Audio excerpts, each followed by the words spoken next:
இன்னைக்கு தான் பெண்கள் இந்த வழக்கறிஞர் தொழிலில் நிறைய பேர் இருக்காங்கன்னு இல்லை. நான் படித்து 30 வருஷம் ஆயிடுச்சு. 30 வருஷம் நாங்கள் ஃபஸ்ட் இயர் ஜாயின் பண்ணும்போதே ஆண்களுக்கு நிகராக பெண்களும் இருந்தோம். எந்த அச்சுறுத்தலும் எங்களுக்கு வழக்கறிஞர்களுக்கு ஏற்பட்டது இல்லை. வழக்கறிஞர் என்றாலே பெண்கள், அதுவும் பெண் வழக்கறிஞர் என்ன அப்படின்னு சொன்னாலே எல்லாரும் எங்களுக்கு ஒரு மதிப்பும் மரியாதையும் சமூகத்தில் எங்களுக்கு கிடைச்சிருக்கு. அதாவது மாப்பிள்ளை கிடைக்கிறது ரொம்ப கஷ்டம், பெண் வழக்கறிஞர்னா யாரும் மாப்பிள்ளை கொடுக்க மாட்டாங்கன்னு சொன்னாங்க. அதெல்லாம் மீறி ஆனால் எனக்கு வழக்கறிஞர் என்ற ஒரே காரணத்தினால எனக்கு எங்கள் மாமனார் எனக்கு பொண்ணு எடுத்தாங்க. டெய்லி குடிச்சிட்டு வர்றான், என்னை அடிக்கிறான், பணம் வீட்டு செலவுக்கு கொடுக்கறதே இல்லை அப்படின்னு சொல்கிறவங்ககிட்ட பெண்கள் கண்டிப்பாக வாழ முடியாது. என்ன ரீசன்னால நாங்கள் பிரிகிறீங்கன்னு கேட்டப்போ அந்த பொண்ணுக்கு சமைக்கவே தரலைங்கிறாரு. பொண்ணு ரொம்ப சாப்பிடுது, எப்போ பார்த்தாலும் சாப்பிட்டுக்கிட்டே இருக்கு, எனக்கு மனசு பிடிக்கலன்னாரு.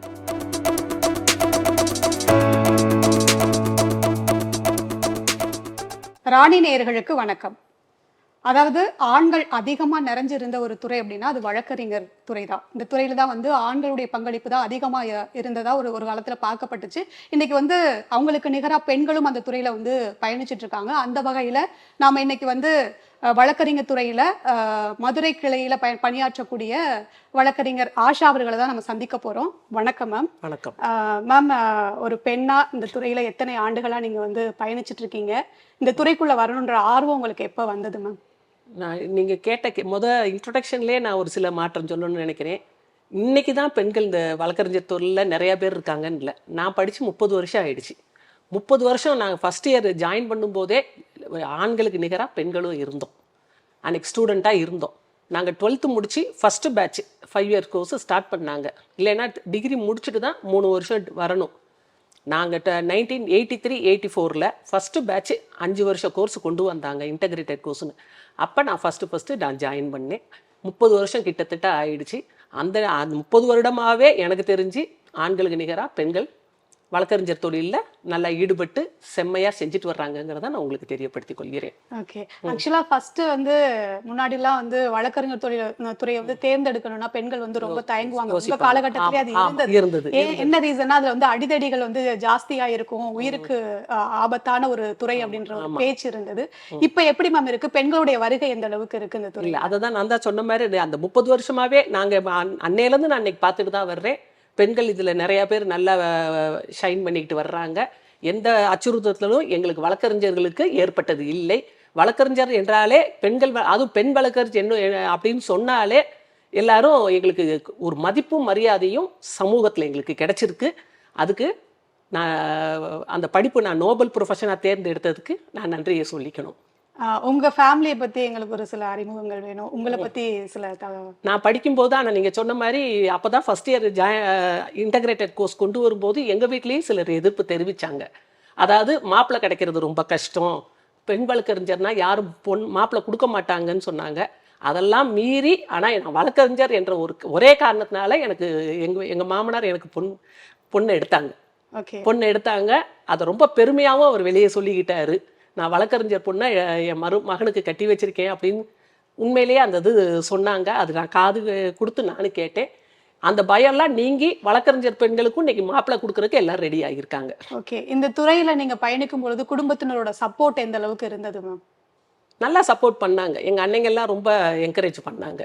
நான் படித்து முடிக்கும் போதே சொல்லுவாங்க, படித்தா பெரிய வேலைக்கு போகணும், சும்மா சின்ன வேலைக்கெல்லாம் நீ போகக்கூடாது அப்படின்னு சொல்லி என்னை ஊக்கப்படுத்தி தான் என்னை இது படிக்க வச்சாங்க. அதனால ஃபேமிலியோட சப்போர்ட் இருந்துச்சு.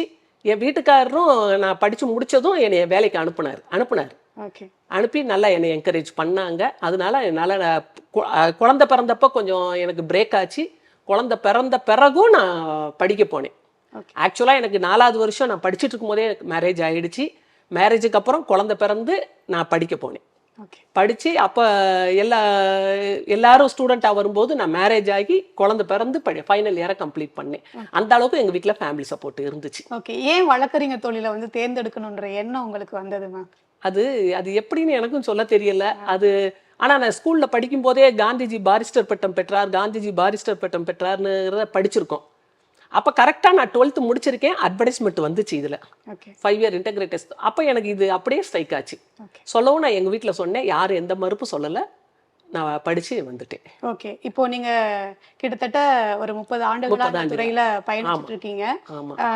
இப்போ நீங்க இந்த துறையில நீங்க நிறைய கேசஸ் வந்து எடுத்து நடத்தியிருப்பீங்க. இதுவரைக்கும் நீங்க எடுத்து நடத்தின கேஸ்லயே ரொம்ப சவாலா இருந்ததுன்னா அது என்ன மாதிரியான கேஸ்? அதாவது பொதுவா இப்ப வந்து நான் லேடியா இருக்கனால லேடிஸ் நிறைய வர்றாங்க. மேட்ரிமோனியல் டிஸ்பியூட்ஸ்க்காண்டி நிறைய என்கிட்ட அப்பதான் மனசு விட்டு பேச முடியும். ஒரு ஜென்ஸ் லாயர் வந்தா கூட நம்மளால சில விஷயங்களை அவங்ககிட்ட ஷேர் பண்ண முடியாது. அப்ப என்கிட்ட ஈஸியா நம்ம லேடிஸ்க்கு லேடிஸ் ஷேர் பண்ண முடியும்னு சொல்லிட்டு நிறைய கேசஸ் என்கிட்ட அந்த மாதிரி கேசஸ் தான், மேட்ரிமோனியல் டிஸ்பியூட் சம்பந்தமான கேஸ் தான் எனக்கு வருது. அது நான் நல்லபடியா பண்ணி கொடுக்குறேன். வர்றவங்கள சேர்த்து வைக்க முடிஞ்சவங்கள மேக்சிமம் முடிஞ்ச வரைக்கும் நான் சேர்த்து வைக்க பார்க்குறேன். அது முடியும்னா தான் என் மனசுக்கும் அது கரெக்டுன்னு பட்டா நான் உங்களுக்கு ஆலோசனை சொல்லுவேன். முடியாத பட்சத்தில் நானே அவங்களுக்கு ஆலோசனை சொல்ல மாட்டேன். பிரிஞ்சு போகிறது தான் நல்லதுன்னு நான் நினைப்பேன். பெண்களை அடிமையாக நடத்துகிறவங்ககிட்டையும் குடிச்சிட்டு வந்து டெய்லி கலாட்டா பண்ணுறவங்ககிட்டையும் நம்ம வாழ முடியாது. கண்டிப்பாக அந்த பெண்ணால் வாழ முடியாது. டெய்லி குடிச்சிட்டு வர்றான், என்னை அடிக்கிறான், பணம் வீட்டு செலவுக்கு கொடுக்கறதே இல்லை அப்படின்னு சொல்கிறவங்ககிட்ட பெண்கள் கண்டிப்பாக வாழ முடியாது. அந்த மாதிரி கேசஸ்லாம் என்கிட்ட வந்தால் நானே அவங்களுக்கு சஜஸ்ட் பண்ணுறதில்ல. வாழுன்னு அந்த ஈகோனால் பிரிஞ்சு வர்றாங்கல்ல, அவங்களுக்கு நான் அட்வைஸ் பண்ணுவேன். சேர்ந்து வாழ்கிறதுக்கு எவ்வளோ முயற்சி பண்ண முடியுமோ நான் அதை முயற்சி பண்ணுறேன். முடியாத பட்சத்தில் நானே அவங்களுக்கு அட்வைஸ் பண்ணுறதில்ல. பிரிஞ்சு போகிறது பெட்டர். ஏன்னா அந்த பெண்ணு எத்தனை நாளைக்கு தான் அடிமையாக அவன்கிட்ட அடி வாங்கிட்டு வாழ முடியும்? அதனால நான் அந்த மாதிரி முடிவெடுக்கும். ஆக்சுவலா இதுக்கு முன்னாடிலாம் வந்து விவாகரத்து வாங்குறது வந்து ரொம்ப சிரமமான ஒண்ணா பார்க்கப்பட்டுச்சு. என்னன்னா இப்போ ஒரு கணவனுக்கும் மனைவிக்கு இடையில மனஸ்தாபங்கள் வந்து அவங்க விவாகரத்துக்கு போகணுன்ற முடிவு எடுத்தாங்கன்னா எப்படியும் அந்த அந்த கேஸ் வந்து பதிவு பண்ணி அதை ஹியரிங்க்கு வந்து அது எப்படியும் ஒரு ஒரு பல ஆண்டுகள் வந்து இழுத்தடிக்கும். இப்பெல்லாம் வந்து டக்குன்னு வந்து வழக்கு முடிஞ்சிருது, விவாகரத்து கொடுத்துட்றாங்க, அடுத்த திருமணத்துக்குள்ள போயிடுறாங்க. ஸோ இப்போ இதை நீங்க எப்படி பாக்குறீங்க மேம்? அதாவது முந்தி வந்து கோர்ட்டுக்கு வர எல்லாரும் பயந்தாங்க. இந்த மீடியா இவ்வளவு இல்லாதனால யாருக்கு எக்ஸ்போசர் இல்லை, அதனால பெண்கள் அடிமைப்பட்டே வாழ்ந்துட்டு இருந்தாங்க. இப்போ அப்படி இல்லை. மீடியா வந்தனால எல்லாருக்கும் எல்லா விஷயமும் தெரியுது. அதனால தைரியமா பெண்கள் வர்றாங்க, கோர்ட்டுக்கு நீதிமன்றத்துக்கு வர்றாங்க. வந்து முந்தி மாதிரி தான், அதே முந்தி உள்ள என்ன ஆக்டோ அதே தான் இப்பயும் இருக்கு. சீக்கிரம் முடியுது, சீக்கிரம் முடியாமலாம் இல்லை. முந்தி எப்படி டைம் எடுத்துச்சோ அதே டைம் தான் இப்பயும் எடுக்குது. 2 பேரும் பரஸ்பரமா பிரியணும்னு மனசு வச்சாங்கன்னா 6 monthsல முடிச்சுட்டு போகலாம். அதுவும் கூட சில எக்ஸப்ஷனல் கேசஸ்ல 15 daysல நம்ம வேவர் பெட்டிஷன் போட்டு அந்த 15 daysலயும் அவங்களுக்கு டைவர்ஸ் கொடுக்கறதுக்கு இப்போ வழிமுறைகள்லாம் இருக்கு.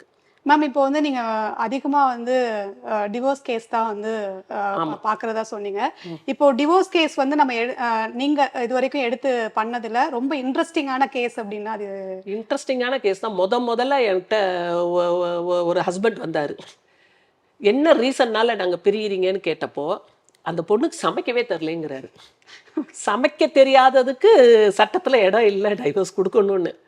அப்ப நான் சொன்னேன், புரிய வச்சேன், சமைக்க தெரியலேன்னு டைவர்ஸ்ல எந்த கிரவுண்ட்ஸுமே இல்லையே, உங்களுக்கு கிடைக்காது அப்படின்னு நான் சொன்னேன். இல்லை, என்னால் வாழவே முடியாது, அந்த பொண்ணு ரொம்ப சாப்பிடுது, எப்போ பார்த்தாலும் சாப்பிட்டுக்கிட்டே இருக்கு, எனக்கு மனசு பிடிக்கலேன்னாரு. அப்புறம் ஆனால் அந்த பொண்ணு சேரணும்னு தான் சொல்லுச்சு. அதுக்கு நாங்கள் எவ்வளவோ கவுன்சிலிங்லாம் பண்ணி பார்த்தோம், இவருக்கும் பண்ணி பார்த்தோம், அந்த பொண்ணுக்கும் கவுன்சிலிங் கொடுத்தோம். ஆனால் கடைசி வரை 2 பேர் சேரவே மாட்டேன்ட்டாங்க. அதாவது இவர் மாட்டேன்ட்டார், அந்த பொண்ணு ரெடியாக இருந்தாலும் இவர் பிடிவாதமாக மாட்டேன்னு சொன்னாங்க. அப்புறம் ரொம்ப வருஷமா பிரிஞ்சிருந்த அந்த ஒரு காரணத்தை வச்சு அப்புறம் அவங்களுக்கு விவாகரத்து வழங்குச்சு. எனக்கு அது வந்து ரொம்ப வேடிக்கையா வினோதமாகவும் இருந்துச்சு. சமைக்க தெரியலேன்னு சொல்லிட்டு ஒரு ஆண் வந்து விவாகரத்து கேட்குறாங்கன்னா அது ரொம்ப வேடிக்கையாக வினோதமான வழக்கா இருந்துச்சு. எனக்கு நான் எடுத்து நடத்தின வழக்கு அதுதான். ஆனால் சேர்த்து வைக்க பார்த்தேன், ஏன்னா மற்ற பிரச்சனை அவங்க 2 பேருக்குள்ள எதுவுமே இல்லை. சமையல் தெரியல அப்படின்ற சமையல் தெரியல. அப்போ எனக்கு ரொம்ப வினோதமாக தான் இருந்துச்சு.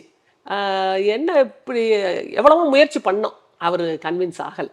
அதனால கடைசியில் வேற வழி இல்லாமல் ரொம்ப வருஷம் வழக்கு நடந்து இது கொண்டு போனனால ஜட்ஜே பார்த்து லாங்காக செப்பரேஷனில் இருக்கிற அந்த ஒரு ரீசன்னால டைவர்ஸ் கொடுத்தாங்க.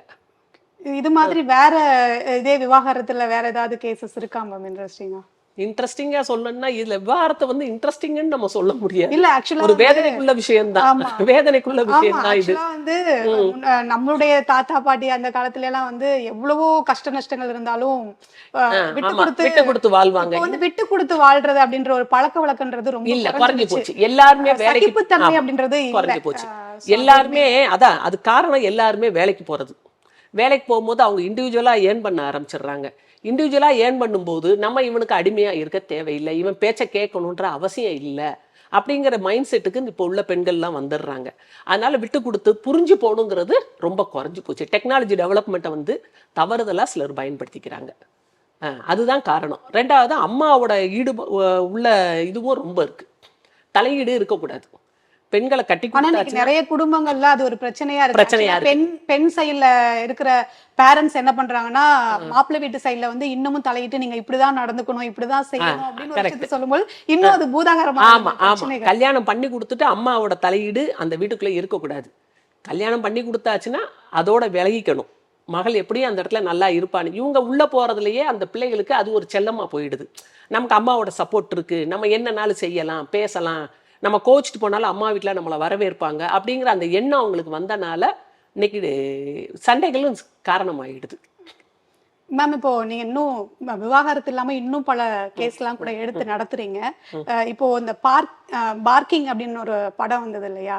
சோ அந்த மாதிரியான ரியல் இன்சிடென்ட் ஏதாவது நடந்திருக்கா? நீங்க அந்த மாதிரி வழக்கு ஏதாவது உண்மையிலேயே சந்திச்சிருக்கீங்க? இருக்கு. அதாவது என் ஃப்ரெண்டு ரொம்ப க்ளோஸ் ஃப்ரெண்டாக இருக்கிறவங்களே எனக்கு சென்னையில் இருக்காங்க. அவங்களுக்கு பார்க்கிங் அலாட் பண்ணியிருக்காங்க. பண்ணியும் கூட ஆனால் அவங்களுக்கு அந்த இடத்த கொடுக்காம அந்த ப்ரொமோட்டர் என்ன பண்ணியிருக்காரு, அவரே ஆக்குப்பை பண்ணிக்கிட்டாரு. அக்ரிமெண்ட்டில் போட்டதெல்லாம் கொடுக்கறதாக சொல்லி தான் அக்ரிமெண்ட் போட்டிருக்காங்க. இவங்க அதை நம்பி தான் வீடு வாங்கியிருக்காங்க. ஆனால் பல வருஷமாக அவங்களுக்கு பார்க்கிங்கில் அவங்களுக்கும் போலீஸ் கம்ப்ளைண்ட் எல்லாம் பண்ணியிருக்காங்க. அவங்களால ஒன்றும் செய்ய முடியல. கடைசியில் என்கிட்ட சொன்னாங்க. அப்போ நான் அவங்கள கூப்பிட்டு விசாரிக்கும் போது மேலெல்லாம் வீடு வந்து அன்அப்ரூவ்டு பிளாட்ஸ்னு அப்ரூவல் கார்பரேஷனில் வாங்காமலே வீடு கட்டியிருக்காங்க அப்படிங்கிற ஒரு பாயிண்ட்டை எனக்கு சொன்னாங்க. நான் ஒரு நோட்டீஸ் தான் விட்டேன். நீங்கள் அப்ரூவல் வாங்காமல், மாநகராட்சிட்ட அப்ரூவல் வாங்காமல் மாடியில் வீடு கட்டியிருக்கீங்க, கீழே இவங்களுக்கு பார்க்கிங் லாட்டில் கொடுக்காம நீங்கள் இது பண்ணியிருக்கீங்க, நீங்கள் இவங்களுக்கு அந்த இல்லைன்னா மாநகராட்சிக்கு இப்போ தகவல் நாங்கள் சொல்லுவோம்னு சொன்னோம். சொல்லி அதேபடி இவங்களுக்கு போட்ட லெட்டரை காப்பிட்டும் அவங்களுக்கும் போட்டோம். மாநகராட்சி விசாரிக்க ஆரம்பிக்கவுமே உடனே கார் பார்க்கிங் அந்த கேட் சாவியை கொண்டாந்து கொடுத்துட்டு போயிட்டாங்க. அப்போ எனக்கே அவங்களுக்கே ரொம்ப சந்தோஷமாக போச்சு. நீ ஒரு நோட்டீஸ் தான் அனுப்புன, அதுக்குள்ளே எனக்கு கார் சாவியவே கொண்டாந்து கொடுத்துட்டேன். எங்கே அடிக்கணுமோ அங்கே பார்த்து அடித்தோம்னா நிச்சயம் நமக்கு விமோச்சனம் கிடைக்கும். ஏன்னா அவங்க அப்ரூவல் இல்லாமல் வீடு கட்டியிருக்காங்க. இப்போ மாநகராட்சி விசாரிக்க ஆரம்பித்தா யாருக்கு பாதிப்பு? அது கண்டிப்பாக சம்மந்தப்பட்டவங்களை தான் அதிகமாக பாதிக்கும். அப்போ மாடியை இடிக்க வந்துடுவாங்க. அப்ரூவல் வாங்காமன்னா டிமாலிஷ் தான் பண்ணணும். அதுலேருந்து தப்பிக்கிறதுக்கு அவன் சாவியை கொண்டாந்து எங்கள் நோட்டீஸை கொடுத்ததுமே கொண்டாந்து கொடுத்துட்டான். அது எனக்கு ஒரு பெரிய ரொம்ப சந்தோஷமான விஷயமா இருந்துச்சு.